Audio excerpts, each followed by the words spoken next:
What is up, everybody? My name is Justin Alvarado, and welcome to the MVP podcast. Hey guys, I'm your co-host, Myko Garcia, and today another special guest, very popular name in the card community. He just told us he doesn't want to be called sir or boss, but in the card community, he deserves the respect. We have boss CK Chua, the man behind. What's up? Cheers. Yes, sir. Thank you, Sir CK. Thank you. Thank you for being here. I'm very excited for this breaker talk. Hello, peeps. Name's CK. Please don't call me sir or boss. CK is fine. Well, yeah, okay, before we start, why the preference not to be called boss? Parang a lot of I don't know. I just never I don't know. I don't feel like there's any value add by calling boss or sir. I don't know. I also the other thing I noticed is I've worked in the Philippines and abroad. And abroad, no one really says sir. Okay. Or even Mister. It's always a first name basis. So Right. kind of got used to that. All right. Yeah. All right. okay. We're Uh, go ahead, Justin. okay. Let's just head right into it. First things first. When and how did you enter the hobby? When? So I've been I don't know how old you guys are, but I guess I'm relatively older 22-ish. compared to other breakers. I'm in my mid-30s, right? So cards, especially for kids that kind of grew up in the 90s, cards is a big thing. Yeah. Having seen kind of growing up watching MJ, it was buying basketball cards was a thing. It was a thing growing up. And at that time it was still Upper Deck, Fleer. Yep. Kind of names that you don't anymore see the card hobby now, specifically in basketball because everything's with Panini, right? But before there wasn't Panini wasn't a thing. It was always just buying Upper Deck or Fleer or Skybox, which I believe is also a Fleer product. So I started then. Back then, my favorite player was Peja Stojakovic. So I was always buying Peja Stojakovic cards. I have a pretty deep PC of Peja Stojakovic with me right now.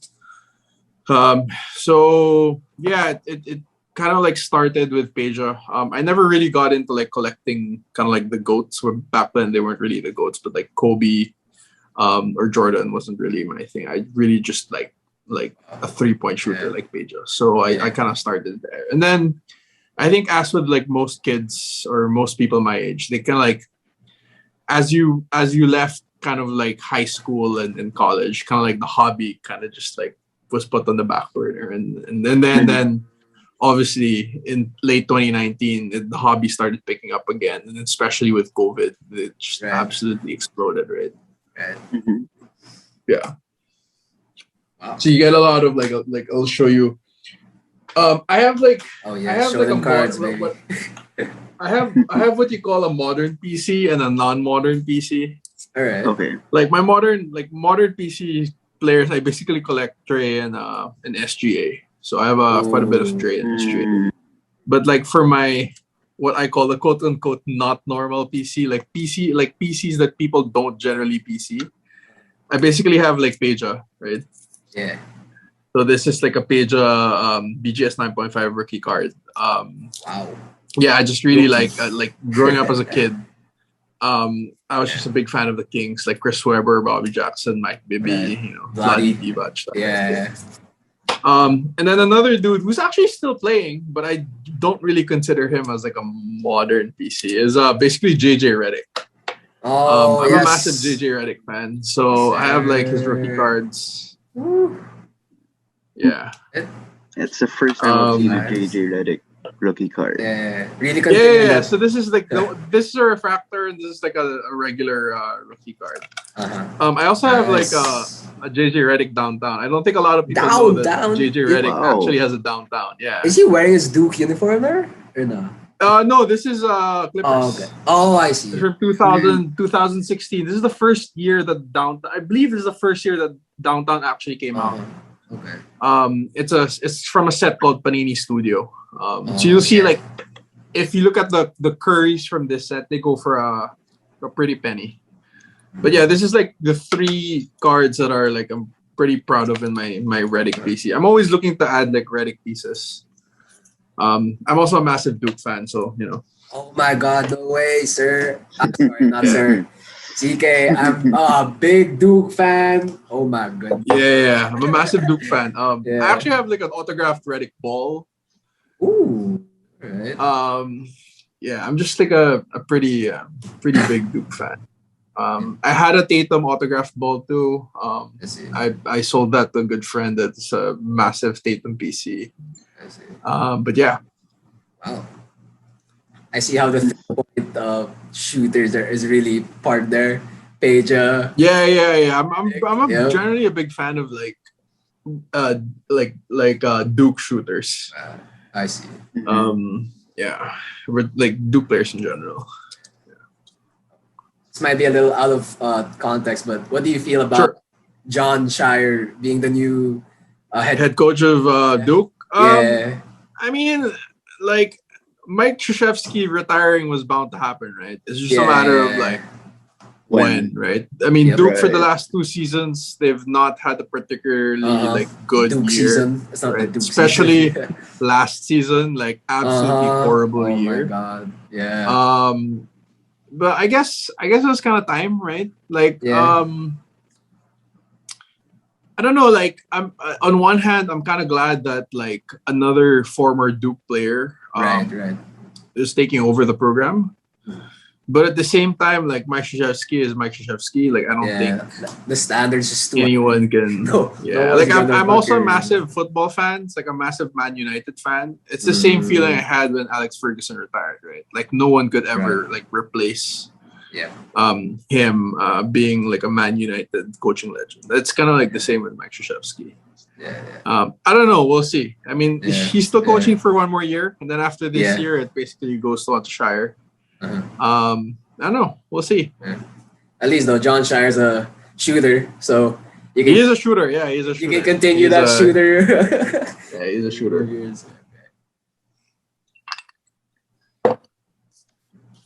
Okay. So what we normally do, Myko and I, of course, before starting like the recording with any guest, we do our due diligence. We do a bit of research. So correct us if we are wrong, but you've done over 300 breaks. Is that correct? Yeah. So as for my quote unquote breaking career, right? I used to break for a group called In the Zone. It's run by a good friend, Maki Sevilla. I honestly never intended to be a breaker. It's just that in late 2020, Maki left the Philippines to move to Dubai. And so he needed kind of like someone to like take over breaking duties for ITZ, and so it was kind of offered to me. And so I kind of just like kept breaking, and I took over. I think it was like break 100. Maybe it was something like 130 or like 100. Right. I can't remember, to be honest. Okay. And then I left ITZ. I stopped breaking for ITZ early this year. So I've done like pretty close to like maybe 300, a little over 300. I run my own break group now. I don't break quite as often. I typically do just very kind of either case breaks or really high end breaks. Just kind of like to satisfy the itch. Yeah. I can relate to that, especially with case breaks, you know that it's not gonna be a shit break. You're not gonna end up with shit bases and all that stuff. You know you're gonna get the good stuff. So yeah. Well, yeah, sometimes you get the shit break, but I the last case I broke was absolutely horrible. But okay, there are shit cases, you know. yeah, it doesn't happen very often, but it does happen. Yeah. What is it Oh, like to yeah. have done, like, 300 is I would say a lot. Yeah. 100 is a milestone, for breakers. Yeah. Like, Especially you know. like for me, like in SBB, like if I had to compare South Box break to other breaks, for example, ITZ, like the volume is just so different. Like me, I would say like in a week, give or take, on our good run, it was like 3 to 4 breaks in 1 week. With ITZ, I'm sure you guys could do like 2 breaks a day, every day. So the volume is really high. So how was that for you, CK? I think when I was breaking for ITZ, on average it's about 1 a day. Like 2 a day. It happens maybe like once a week. So I'd say in any given week I'd probably break like 8 to 9 times. Okay. So that's on average a little over one a day. Yeah. But honestly, I've seen break groups now that do like 2 to 3 a day. Yeah. Yeah. And MBB is going crazy. Yeah. There's just like, and it's interesting to see the evolution of certain break groups, right? Like, there are certain break groups in the past that were like super strong. Some of them have like totally quit breaking. Some of them have kind of slowed down. They're still very strong, but like there are certain relatively newer break groups that have just a massive pace of breaking, right? And that people that have started earlier than them, kumbaga iwan na sila in terms of number of breaks, right? Yeah. Well, I mean, breaking to a certain extent, a lot of it is like marketing, right? Like it's a lot of it is like how much, how personable the breaker is, how approachable the breaker is to most people. Like it's also a function of pricing. There's a lot of things that go into a quote unquote successful break group. Yeah, that's very true. Okay, I see. So it was like how do you say, like a learning factor, or? Yeah, I mean, like I think when you start breaking, right? There's like as a new breaker, there are certain things that you kind of learn, right? You learn how to handle cards. You learn. I think part of what makes each break group unique from another is really the personality of the breaker, right? Certain breakers have their own style of revealing cards. They have their own style of whether they have very colorful language when they break. Some of them are relatively like personally, I like number one, I swear a lot when I break. Number two is I think people find that I go through base cards really quick. Just because, like, let's be honest, who the hell wants to see a base card, right? Yep. Like for case breaks that have a lot of like base cards, I just really browse through them. Sometimes I don't even say them anymore. Yeah, say. Just because, like, ultimately we break for the hits anyway. Right? Yeah. Some people are annoyed by that. Some people like it.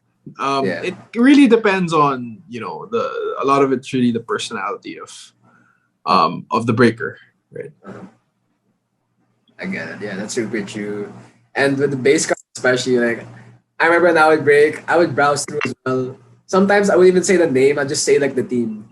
Like Atlanta, Boston.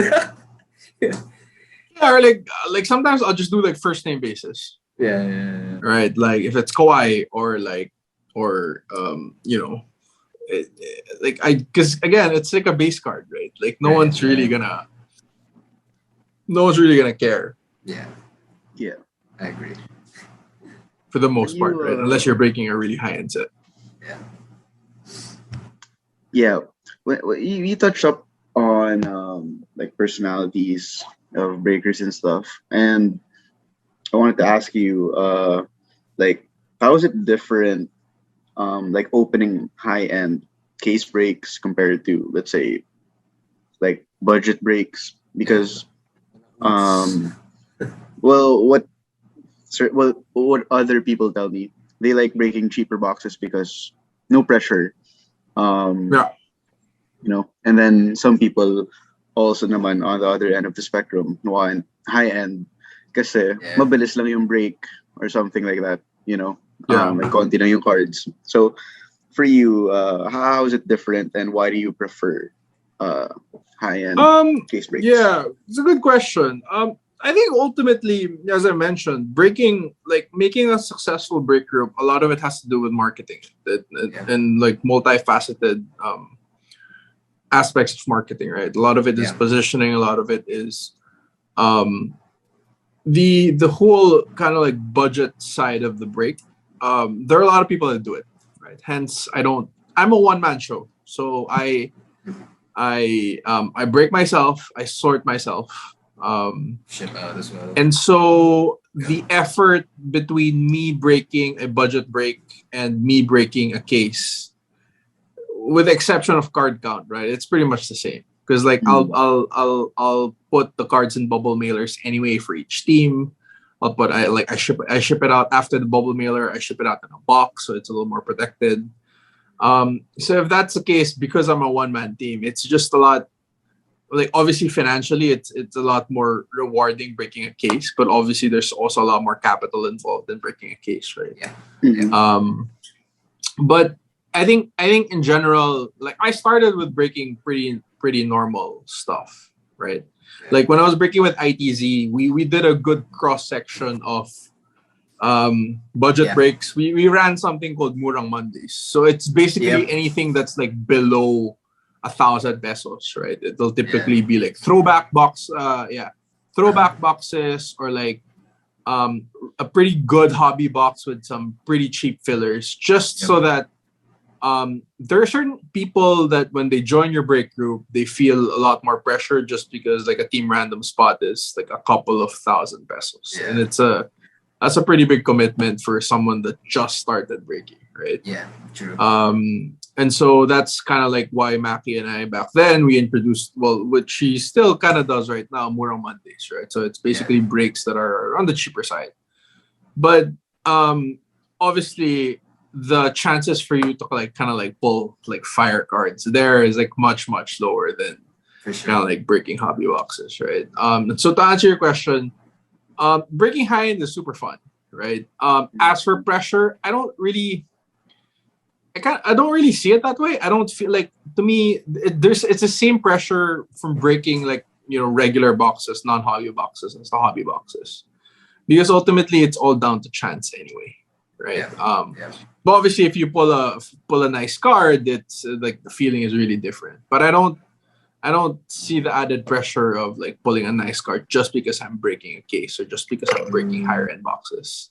The fulfillment is definitely there, like obviously pulling like a Luka auto or like a Steph Curry auto or whatever the case may be. But I think one of the other differences is breaking a case gives you kind of like a good cross section of hits, or at least what I think Panini tries to do is they try to give you a good cross section Yeah. of the card set, right? As opposed to picking a random box from a case. Yeah. And so, I mean, I've broken a lot of cases in my time. A lot more often than not, it's actually a pretty decent case. There are some cases that I've broken that are just like absolutely horrible. Like the last case of Noir I broke, it was really bad.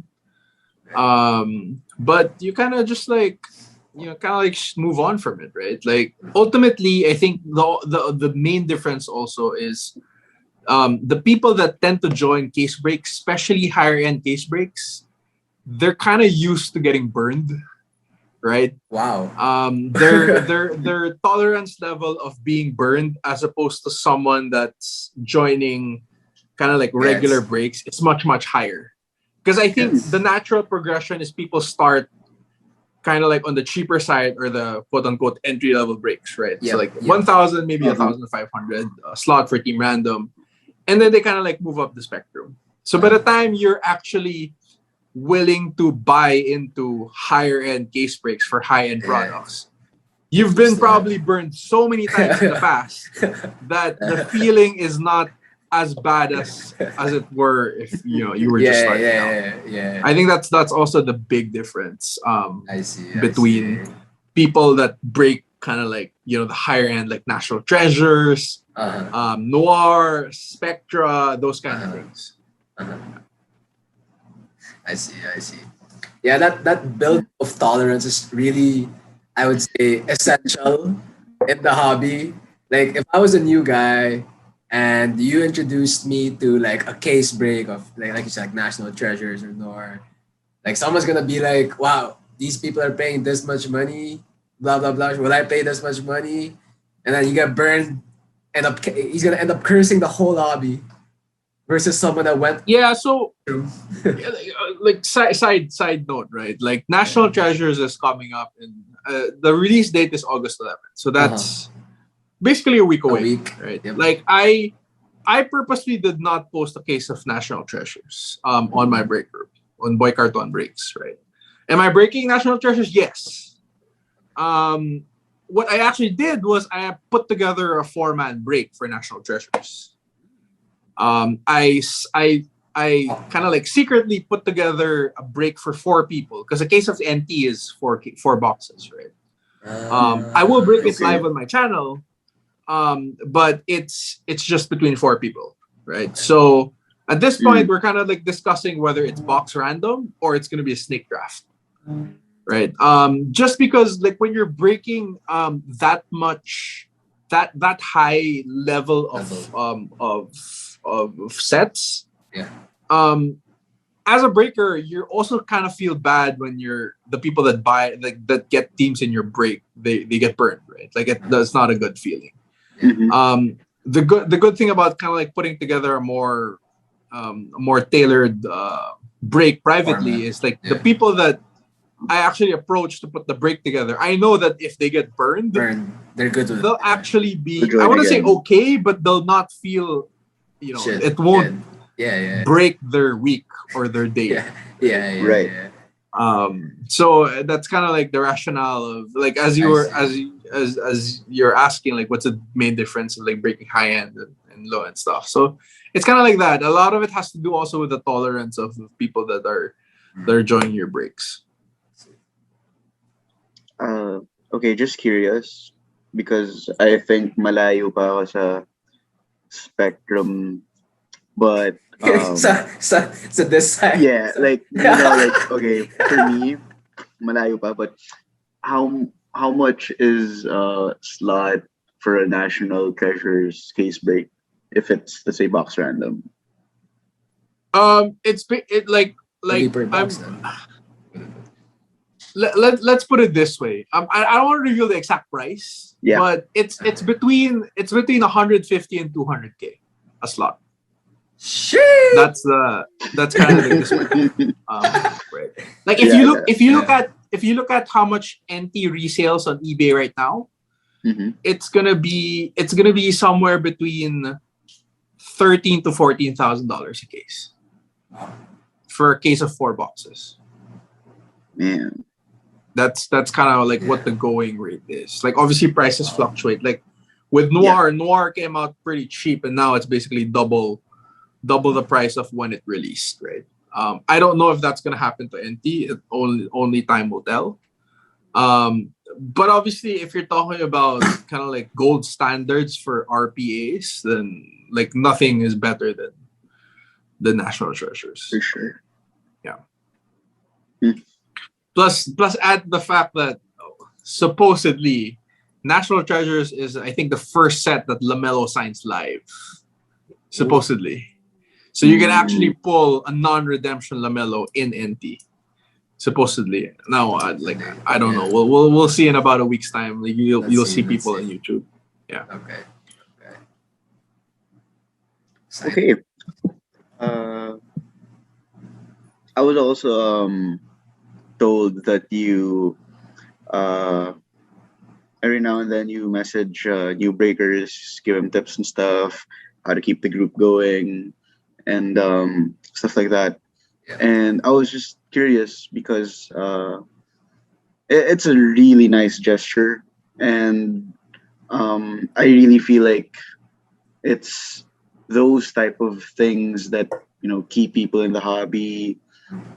People, excuse me, get to enjoy more. People get to do things the right way. People have someone to hold their hand, guide them through stuff. I just wanted to ask, Yeah. what's your Yeah. like motivation Yeah. behind that? You know. If I can add to that, actually, Yeah. in our previous recording, in our previous podcast, we had Sir J Magno, Card Hub, and during our recording, he actually mentioned you when we were. I asked him about questions about his uh, group break because they just started, right, Card Hub breaks. Yeah. Yeah, he did mention you. You gave him tips, and even personally with SBB, I remember there was one day Dre just messaged me saying that, "Yo, bro, there's this guy named CK Chua. Look at him. Like he sent me a screenshot. He gave him like all these tips on how we should like continue or do differently in our breaks." So, yeah. Yeah, I mean, like, I generally try to like not really give unsolicited advice. Like, I generally, because just like ultimately, it's your break group. You do whatever the heck you want with it. Yeah, Right? yeah, Like, yeah. run it the way you want it. Yeah. But there are just certain things that um I think there are certain common denominators that exist with people that, or at least breakers that kind of like stay long in the hobby, that don't get burned out quite fast. I'm always like a lot of people that either kind of like break with me or like sometimes source boxes with me. I'm always like an open sounding board to whatever you want. If you want an idea on a break, or you just want to like you want to ask the credibility of individual XYZ, if I've dealt with them, I'm more than happy to give you a reference. If you're looking for like a grader, Right. like shoot me a message. I'll refer you to people that I actually kind of grade with, right? Like ultimately, I think the reason why I do it, right? I think breakers are the lifeblood of the hobby, right? They Mm, without breakers, the hobby would not exist, right? Because ultimately, breaking your own box is such a risky thing to do, Yeah. and not a lot of people can actually afford to do it, Yeah. right. and so and this is exactly why breaking as an industry, as a hobby exists, right? It's a much more affordable way to actually acquire cards, right? Like, especially if you're breaking in a team random style. If you're gunning for a certain player or a team, then you buy into PYT breaks, right? You're only paying a fraction of the box cost as opposed to buying your own box, right? And I think without breakers, obviously card prices won't be where they are today. Which I think what attracts a lot of people into the hobby, right? They see it as an investment. They see it as a good way to kind of like, it's a fun thing to do. Plus, Exactly. I may be able to make money down the road, right? I see. Yeah, very true. I mean, especially what you said about affordability, like with fatals and minis, like that's also a fun part with not only just collecting your favorite player, uh, cards of your favorite team, but if you get lucky, there's that luck factor that makes it just so much more fun as well. You know what? Like, there are just some people that are so lucky with breaks. Like, I really I don't understand. know. Yes. Yeah. Yes. There are Yes. just like some Yes. dudes that even if they pick up the shittiest team, Oh they just my get a hit, god. and it's I like a know. massive hit. And I really Uh-huh. don't. I don't understand how it happens, but it does happen. But there are just like some individuals like that, Yeah. and call it, I don't know, destiny or whatever the hell you want to call it. Uh-huh. But there's just like really some individuals that get burned so bad, and some individuals that Uh, absolutely just kill it every time they join a yeah. break. Or like most times they join a break. Yeah. Yeah. Man.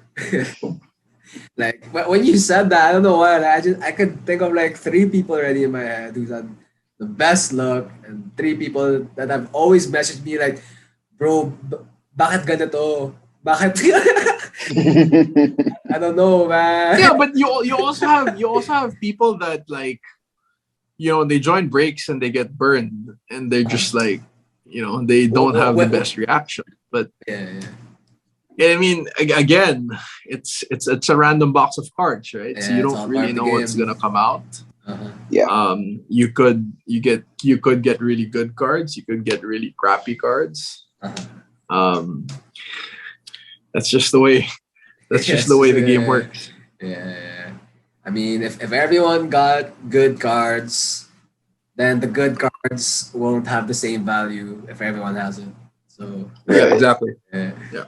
Yeah. All right.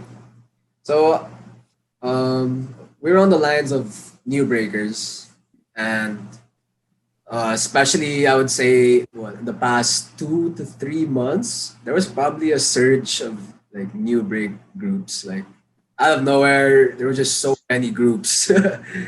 Yeah, and yeah, since you've been breaking, like as you mentioned, like more than 300 breaks, I'm sure you're experienced with handling cards properly.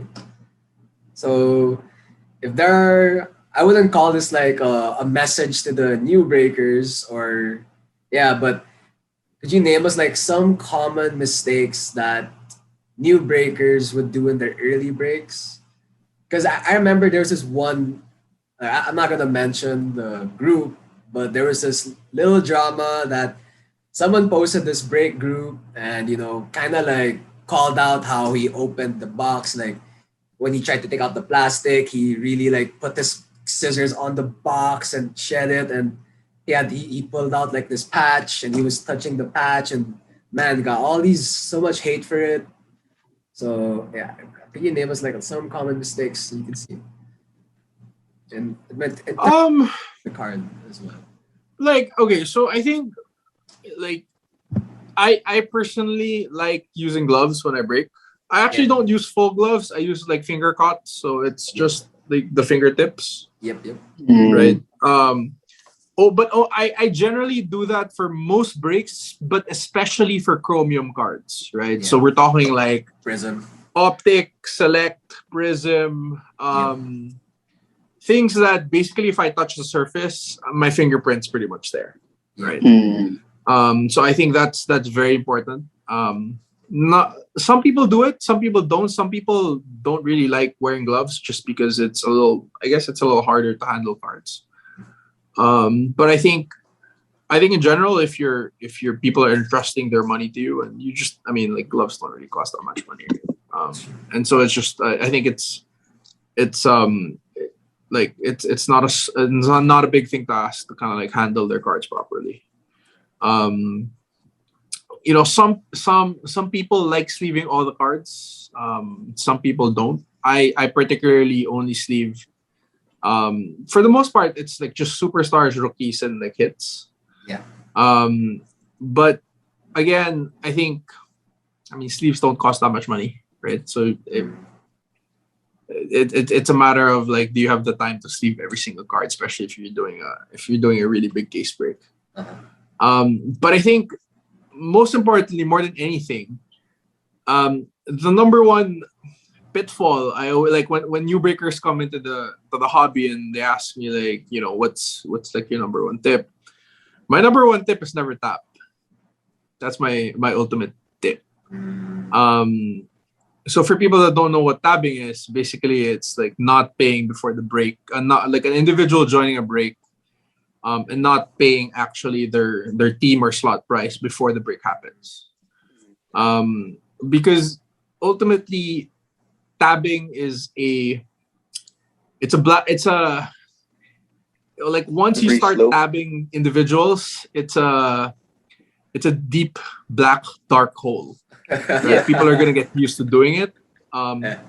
Especially if you tab people that are new to the hobby, if they don't get the card, people might not pay you. I understand because like I mean it's kind of like it's a balancing act, right? Like the breaking industry, at least here in the Philippines, won't exist without tabbing, just because it's so hard to coordinate payments right before a break. Because like people are at work, people have a meeting, people have like a dinner, they don't check their phones. Yeah. Some people are kind of like maxed out with their limits, Yep. etc. for one reason or another, right? Yeah. But ultimately, um, taking on a tab for a break it's really risky because number one, you don't know if that person's gonna pay you. Number two, it really takes a big hit on your working, kind of like your capital, right? Because you're obviously taking on payments and using the payments to like buy boxes for the next break. Exactly, right? And it's just in a perfect world, people pay all at the same time, right? Like, but it generally never happens. It's just I think it's a chicken and egg problem with newer breakers, right? You want your break group to grow very fast. Hence, you want to up your break count, right? And there are individuals in the breaking that break very regularly that rely on a tab. Just because they join so many breaks at the same time, they don't want to keep on paying before every break. They settle at the end of the week or whatever the arrangement may be. Right? It's a kind of like a balancing act, right? It's a function of like how diligent you are with the tabs, how you follow up, and the credibility of the people that are in your tab. I see. Yeah. Personally, in SBB though, like you said, it's a balancing act. Like I feel like for breakers, if they get too caught up in getting too many breaks, I think they trust people too much. Like, cause for me, when I allow people to tab, I know they've been paying and I know them. They've been joining SBB for a long, long time. If it's a newcomer, I'd really be iffy if they're gonna tab. Like, sorry, you're a newcomer, I can't let you tab.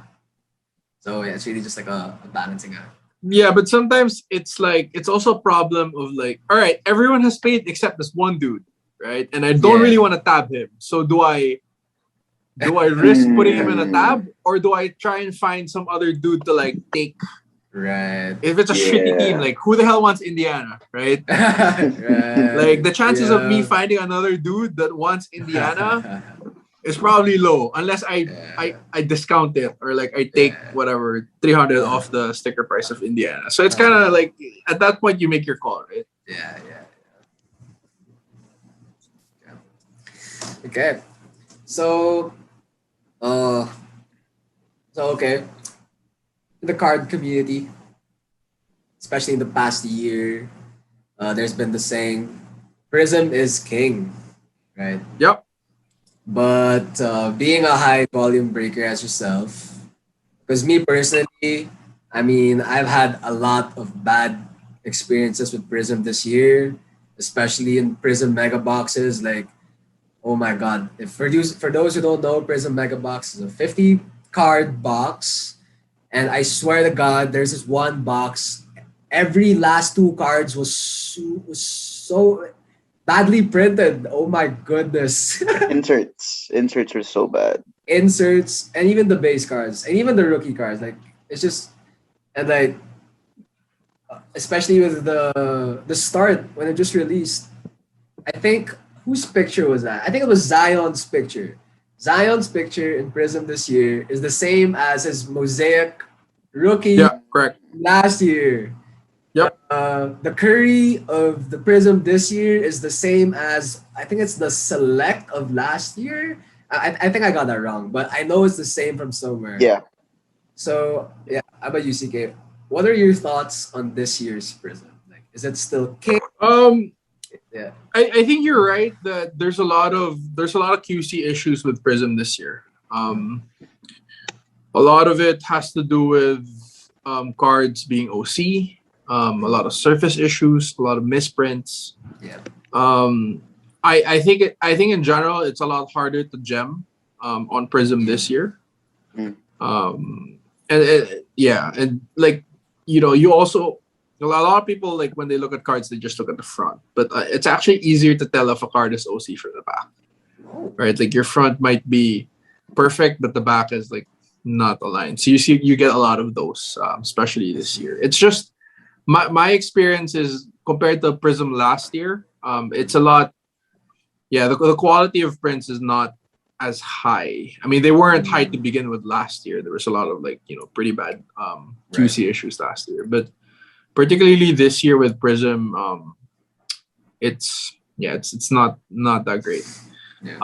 I haven't personally opened the box of Select yet, so I don't know. So we'll see. I mean, like, the other sets that have released this year, with the exception of clearly Donruss, because clearly Donruss even last year was not the best. Yeah. A lot of QC issues. But I think the prints have been kind of like okay, right? Like, printing quality. But obviously with sets that are thicker cards generally just don't come out the pack very well. They have, like, pretty damaged edges. Sometimes the corner is not great. Yeah. But that's kind of normal with, like, thicker cards, right? And that's not only a Panini thing. That applies to, like, even stuff printed by Tops or Upper Deck from, like, other sports, because I also rip non-basketball stuff. But, like, as to your question, is Prizm king? Like, I think definitely from a resale perspective, Prizm is king. Okay. But if you ask me, I'm a very, very big fan of Select. Yeah. It's just Select this year is a little different, right? Like, it's rumored to have a retail component this year. Yeah. I'm pretty sure in, like, 1 or 2 weeks time, we're probably gonna know that there's actually going to be a retail component of Prizm. Because they did it for football this year, they did it for baseball this year. There's no reason why Panini would not do it for basketball. One of the things I really like about Select, at least in the previous years, it's a hobby only product, right? There are basically only 3 formats of Select, which is FOTL, FOTL Hobby, and you have Hybrid. What makes Select nice is that, number one, obviously it's called Select, right? And so it's generally only sold through hobby stores, your LCS, or you can't really get it by walking into a Target or a Walmart. Yeah. Which makes basically the pop counts of the cards a lot thinner compared to Prizm, right? Right. This year, it's rumored to have a retail component. You could, like, obviously that in general brings up the pop counts of cards, right? But you can view it as both good and bad, right? The good thing about it is, the bad thing about it is, obviously, as I mentioned, pop counts will generally be a lot higher because there's a lot of retail. Like, people can't afford to buy $1,000 box of hobby, right, and rip themselves. Like, generally, a good chunk of people won't be that aggressive to rip their own hobby box. But it's easier to buy a whatever $50, $60, $70 blaster of Select and rip and hopefully pull a courtside or something. Right.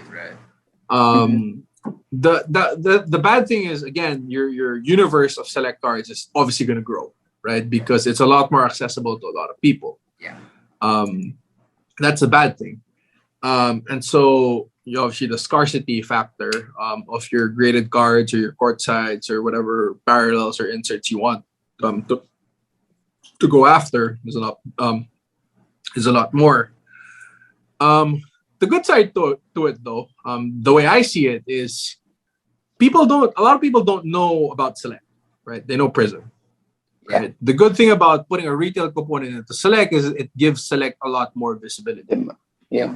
Right. It's a lot more. The set is a lot more on top of people's minds, and so if you have been a Select collector for the past, 3, 4, 5. Select started, I believe, in 2013. The first Select set, or 2012. I can't remember. I think it was the Giannis year, so 2013, 2012 or 2013. I can't really remember.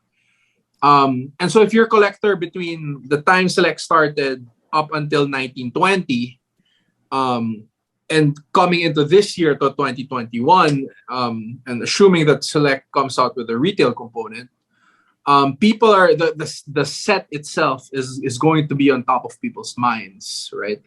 As may not be specifically an equivalent of Prizm, but a lot more people will know about Select and how. I particularly like the style of the cards, right? It's 3 levels of base cards, right? And then you have a court side, which to me is one of the most beautifully styled cards you can ever get. And so, which also is, very low pop count, right?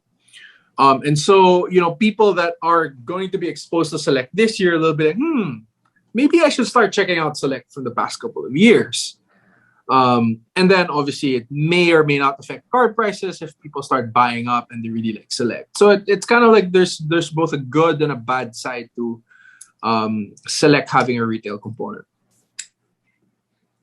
Yeah, just want to say for some context, I'm in Chicago right now for the National, and I saw I think Clayton Breaks. He was opening a case of Select. It was my first time seeing the box. It was my first time seeing the cards, and it looked so nice. So nice. Even last. Yeah, I mean, like the thing. Yeah, Select is like, so. There's obviously like 3 levels, right? You have you have 3 levels. You have court sides. You have die cuts. Yeah. Right. The only bad thing I have to say about Select is it's still a sticker auto. Right. It's kind of like Prizm. Nothing's really on card. Yeah. Oh wait. Actually, well, yeah. I mean, there are certain redemptions that are on card, like in-flight signatures, right? But it's still not for a high-end set. I expect it to be like all on card. Yeah, like that's right. That's hopefully the dream, right? I think one of the reasons why Noir is such a popular product right now is it's pretty much all on card autos, right?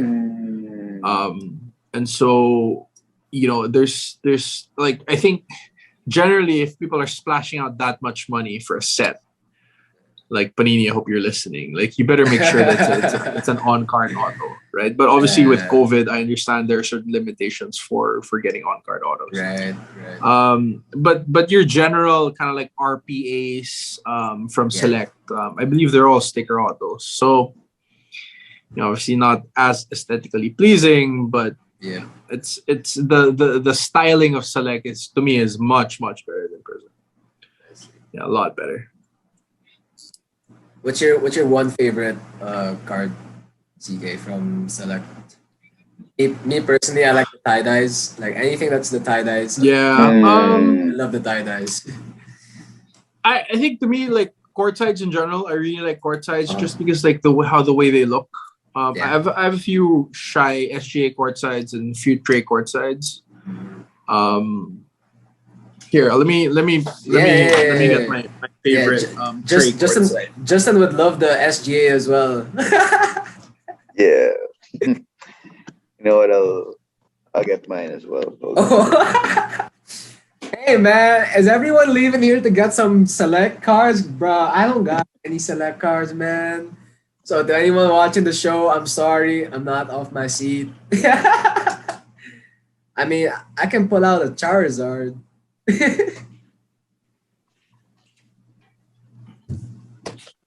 All right. There we go. Yeah, so like, like Trey's my dude. Run back the fire. So like, really nice on-card autos of Trey Select. Nice. Right? Wow, what a 10 auto? Wow. Yeah, it's I just love Select. Is that a rookie? Right, and then from there you go to like court sides, right? Yeah. I had a Trey PSA 10 court side that I traded away a couple of months ago. So like I still have a 9.5 court sided trade. Like the styling of the card is just like phenomenal, I right? know. Yeah. And then like this, like arguably is my most expensive tray in Select. This is a copper courtside, numbered to 60 of tray. Wow. Yeah. Wow. So it's ridiculous. Like I have a few friends that have checkerboards. tie-dye courtsides. Yeah. It's just unbelievable. Yeah. I'm not particularly like the biggest fan of Select design this year. I feel like last year or 2018 Select was like a nicer courtside. But it's still a very aesthetically pleasing card. Yeah. Right. I think it's Justin's turn now to bring out the heat. Not He's itching though. I can see it in his face. Are you an SGA fan? Like is Yes. SGA your Yeah. Oh. Are you I have an SGA card here that are you into like RPAs? Yes. Oh man. Yeah, Right. I have one here. I'll show it to Oh, you. no, You, yeah. you might like this one. Bring it out. You have your national. You have your anti SJ with you, Justin. Oh, I knew it. I knew it. I thought you were gonna bring out the select one though. No, because actually, before I left for the States, this shipment got delayed by Oh, 2 or 3 months because months.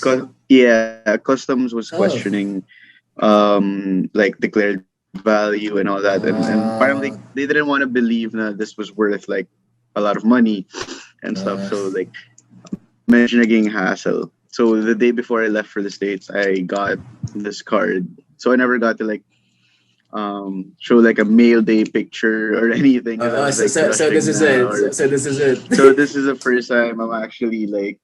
Oh, nice, NT. Yeah. First time I actually. Oh, your RPA definitely kills mine. But this is my one and only RPA. Of Shy. Yeah.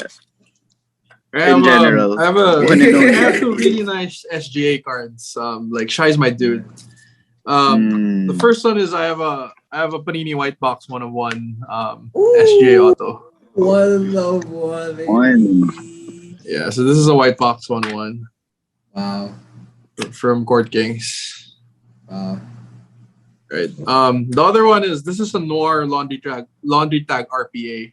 What makes this is numbered to 5. What makes it really special is actually jersey numbered. Oh. So this is 205. Wow. Yeah. Wow. Grab it. I was pretty proud of this pickup. That's 1/1 as well. I actually I picked up this card. I traded it away for a Luka. And I was like, I felt so bad. Okay. And so I was bugging the guy that I traded it away to like sell it back to me. And after like 3, 4, 5 months of bugging him, he essentially sold it. Well, traded it back to me for some other thing. Yeah. Nice. But if you're interested, shoot me a note. Will do. You might have to put the NT on the table. I can DHL it over to the States. You might have to put the NT on the table. Oh no, for sure your NT is way more expensive than my RPA. I have an NT. I actually only have one NT. Like I have a side PC of Devontae Graham. I have an NT patch. Another RPA shooter. Devontae. Oh, that's a nice patch. That's nice. That's a sick patch. Yeah. But yeah, I kind of loaded up on Devontae Graham before last season started, and obviously we all know what happened. The Melo ball basically ate up his minutes, so he's not doing well right now. Nope, came out the job. Yep. We'll see. All right. Great. Man, it's kind of hot in here from all them heat though. Sheesh. Alright. Well, yeah, man. Pretty sure that would be the favorite part of the segment of this whole episode when people watch. But yeah, let's get back to it. We're down to our last two questions actually, so Sure. we're kind of wrapping it up. So okay, as a breaker, that's the main side. But personally, have you ever done any personal breaks, CK? Yeah, I honestly Any good break. hits? I do Yeah. a lot of personal breaks, but Ooh, okay. none of them are basketball. Oh, really? I collect a lot of Interesting. non-basketball stuff. So I collect a lot of soccer cards. I collect a lot of racing Oh, cards. racing Um, cards. yeah, Oh, I'm a yeah, massive yeah, F1 fan. yeah, Yeah. yeah. So I do a lot of like personal rips of like tops Formula One Chrome or tops Yeah. F1 Dynasty. Oh man, the dynasty Um, though. yeah. On the soccer side, I rip a little, but Right. I buy more singles. Okay. I have like Cristiano's my dude. Oh man. No Cristiano's way. like my dude. He's my Is dude. that Like he is is my dude. that a rookie or just a Well, Portugal it's kind of like a uniform? fake rookie. It's called the Lost Rookie. It was issued this year. It's kind of like a newly issued rookie card, so it's not like a rookie. 10. Wow. Okay. This one I kind of got lucky. I bought it as a raw, sent it in for grading. And thankfully it gemmed. Mm. And then obviously you can't really deny like Leo Messi. Like Oh, for the guy is just sure. an absolute legend. For sure. I just Wow. like growing up, I was just really I was a big football fan, and so naturally I also started collecting like a bunch of soccer Yeah. goats or Yeah. football goats. It depends which Yeah. country you're in. Yep.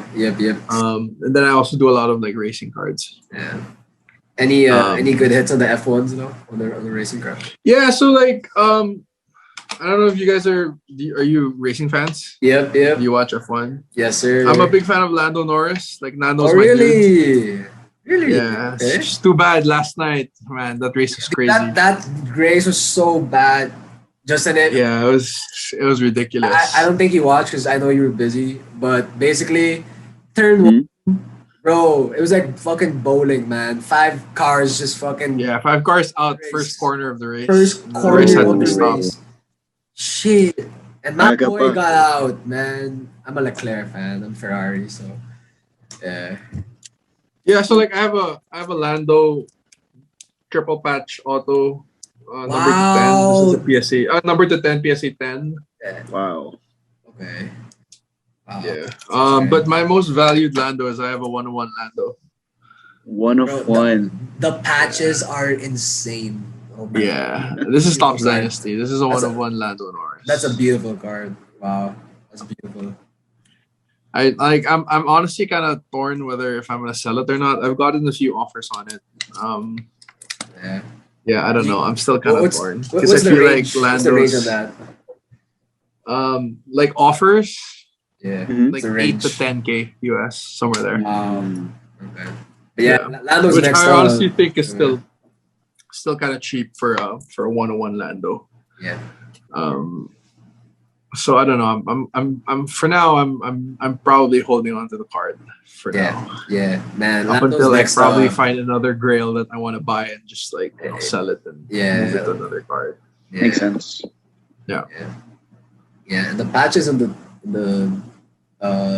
dynasties are crazy. Like for the Ferrari. Yeah, Dynasty's a really good set. Yeah. It's just so expensive to rip now. Like if you would have bought like maybe 6 months ago, it was still okay to kind of like do self rips. At Yeah. today's kind of like box prices, it's just kind of ridiculous. It's kind of like what is it now? So you get like 75. It's about $1,700-$1,800 a box for one card. Oh. So it's kind of crazy. Tough. Yeah. All right. So yeah, let's get back to basketball. Last question as we end this really good talk right here. So NBA draft just finished. We got Cade Cunningham top first pick. Got Filipino Pride, Jalen Green second. Lots of steals all the way to the second round. Like even Sharif Cooper went 48. But yeah, are you eyeing anyone now, CK, to collect for next year's? I'm honestly a big fan of Jalen Green. Like I've seen Kate Cunningham play. Like he's a really good player. Yeah. But I think like what the NBA did with the G League, when specifically G League Ignite, was to me was absolutely brilliant. Yeah. Because ultimately you're gonna get some of these players coming out of high school that want to earn money, but obviously you need to be 1 year out of high school to get drafted into the NBA. So naturally, you just put together a team in the G League and call it, G League Ignite. To veer away from these players going to like what LaMelo did, right? You go into Australia or like Europe or whatever to play 1 year and then come back. I think G League competition, you can still get a pretty high level of competition, and if you can actually excel in the G League, I think it's a good barometer for how you'll actually do in the league. And so in that case, I think Jalen Green's he's in a pretty good. I mean, 6'6", kind of like plays shooting guard. Yeah, could be off guard. He's in a good spot. And considering Houston's not particularly a very good team. Yeah. Like the kid will get minutes for sure. Yeah. And Wall's probably gonna get moved anyway, so Yeah. I see.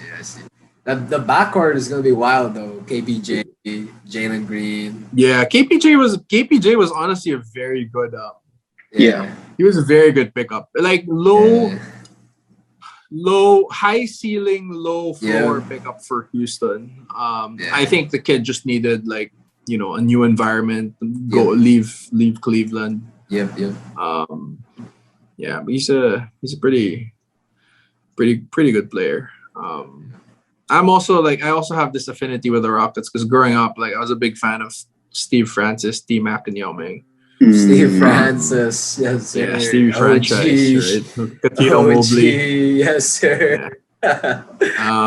So yeah, I think he'll do. And obviously he's like half Pinoy, right? All right. Man, for sure, everyone's gonna want to get some Jalen Green cards over here. Yeah, for sure. Everyone's gonna want to get that Jalen Green.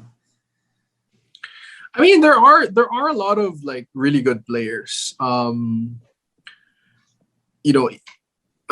Evan Mobley is another one. Really good big man out of USC. Yeah. I think but the one thing you realize in the hobby is that big men particularly don't really price well at all. They don't really do well. Even like really good big men, like we're talking like AD, cat levels. They generally just like don't. The hype is just not there, right? So I don't know. Yeah. Okay. I mean, it is what it is because people want excitement. People want the 3-point shooting. Everyone wants the high flying dunk and exactly. Hence highlight reels. You have players like Trae Young, Luka. Just All right. Jalen Green, yes sir. I'd probably want. It's kind of sad though because if you rewind like maybe 8 months ago, when we were talking about the 2021 draft class and it came the cards, people thought that Kai Soto could have made it, and everyone's gonna be like, "Yo, we can get Jalen Green and Kai Soto to collect cards. The Philippine market would kill for them." But then, sadly, Kai's not there anymore. I think next year's class is definitely way more stacked than this year's class. And it'll. I know. Sorry, that's my dog. It'll probably reflect. Like it'll probably reflect on box prices. So if you're used to 1920 box prices, it's a far cry from box prices today. I mean this current rookie crop, and then I think a lot of it has to do with a function of how not particularly deep this class is compared to last year's class. I see. Yeah. I think next year's class is going to be a little different. It's a pretty, I personally think it's a pretty deep draft, and there's a lot of like kind of like second liner rookies that will probably be Surprise people. be pretty decent players on their team. All right. So that's it. Before we wrap it up, do you have anything you'd like to plug in or promote? Yeah, if you guys are interested in doing like case breaks or high-end breaks, check out my break group at Boy Carton Breaks. Just search it on Facebook, Boy Carton Breaks. I also run an IG account. Sorry, my dog's being really annoying. No worries. It's boy_carton. So it's a combination of my PC and like I usually have like some stuff for sale. So just would appreciate a follow there. All right. Okay, great. So yeah, I'm follow that for sure. I actually didn't know you had an IG account, so I'll follow that in my SBB IG. If you guys didn't catch that, boy_carton at IG. And yeah, guys, that was our episode. Just a quick wrap up, and we had, how do I say, the wisdom of a very respected breaker in the card. Obviously has shared a lot of wisdom. He knows. Touched up on what it's like to do 300 plus high end versus low end breaks, and as you guys saw, we saw a lot of heat today.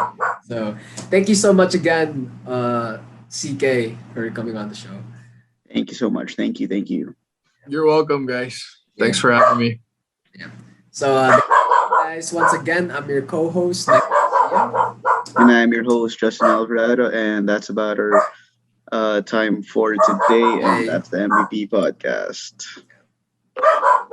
Peace. Thank you so much for watching. If you dig that video, please don't forget to click the like button and subscribe to our channel. And last but not least, don't forget to click the notification bell so you don't miss out on any video.